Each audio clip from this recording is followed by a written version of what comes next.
ప్లేస్కి వచ్చేస్తారు. ఇప్పటికైనా రియలైజేషన్ కావాలా, మనం ఎందుకు ఓడిపోయినాము కనీసం అదన్నా తెలియాలి కదా. మావిగని చెప్పేటప్పుడు అక్కడ అసెంబ్లీ పార్లమెంట్లో ఆల్రెడీ పెట్టిన తర్వాత మావిగని ఏందండి ఇంకా చెప్పండి, తప్పు కదా. సరే ఇంకొక విషయము, పోనీ మనం మావిగనే ఇది మన విజయవాడ అక్కడ అనుకుంటున్నాం, ఎకరా ఎంత ఉంటుందండి? ఎవరిస్తారండి స్వచ్ఛందంగా భూములు? ఎవరిస్తారు చెప్పండి?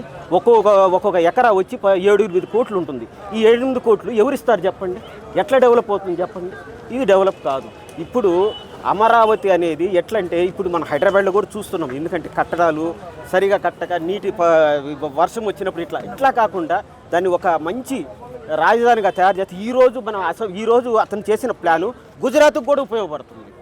ఇలాంటి గొప్ప వ్యక్తిని పట్టుకొని ఎంత వయసులో కూడా 72 ఏళ్ళు ఇంకెప్పుడు పోతాడా ఆయన? ఏందండి అది? అంత వయసు ఆయన పెద్ద ఆయన పట్టుకొని అతను లేలేడు, పోతాడు. ఏందండి ఆయన పోయేదా? అతను 100 ఇయర్స్ బతకాల.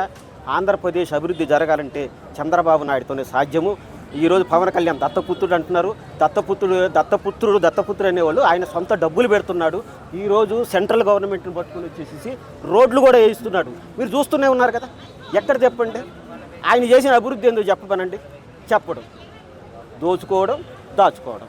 అదేంటంటే కమిషన్లు. ఇంతకంటే చెప్పాల్సిన అవసరం లేదు. ఆంధ్రప్రదేశ్ భవిష్యత్ అంతా కూటమి వ్యవస్థలోనే ఉంది. చంద్రబాబు నాయుడు, పవన్ కళ్యాణ్, లోకేష్ వాళ్ళు సమృద్ధిగా కలిసి పనిచేస్తున్నారు. ఎక్కడో మారుమూల హాస్టల్లో కూడా ఇబ్బంది జరిగిందంటే అక్కడికి పోయి లోకేష్ పోయేసి మాట్లాడుతున్నాడు. అక్కడికి పోయి వాళ్ళతో ఇంటరాక్ట్ అవుతున్నాడు. వాళ్ళ సమస్యలు తెలుసుకుంటున్నారు, వాళ్ళ గురించి మాట్లాడుతున్నారు. ఇన్ని చేస్తున్నారు. మీకు ఇంకొక విషయం చెప్తున్నా, అరాచకం అంటారు. పల్నాడులో దేవినేని ఉమా వీళ్ళందరూ పోయినప్పుడు మనం చూస్తున్నాం కదా, ఇంత పెద్ద కర్ర తీసుకుని కొడతా ఉంటే అతనికి వచ్చేసి మున్సిపల్ చైర్మన్గా సీట్ ఇచ్చినారు. తీసినా కదా. డోర్ డెలివరీ చేసిన అతనికి ఎమ్మెల్సీగా ఇచ్చి కనీసం సస్పెండ్ కూడా చేయాలి. ఇలాంటి వాళ్ళని పట్టుకుని ఇంకేందండి? అసలు జగన్ గురించి మాట్లాడే వేస్ట్.